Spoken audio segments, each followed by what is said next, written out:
Hi everyone, welcome to Webtech Tutorial. I'm back again with another video on how to log into BOB or Bank of Baroda. If you'd like to log into one of your accounts on BOB or Bank of Baroda, click open a web browser.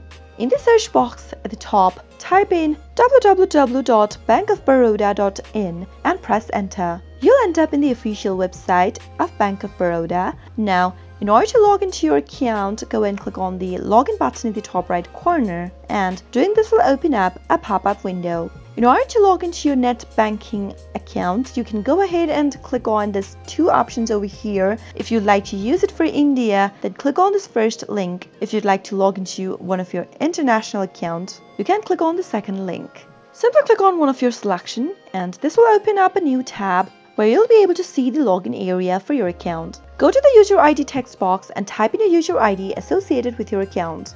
You can choose the language from the drop down and select a language of your choice. Since I only have one option, let me just leave it as it is. After you're done typing in your credential, click on the login button, and on the next page you'll get to enter your password for your account. Follow the on-screen prompts and you'll be able to log into BOB net banking.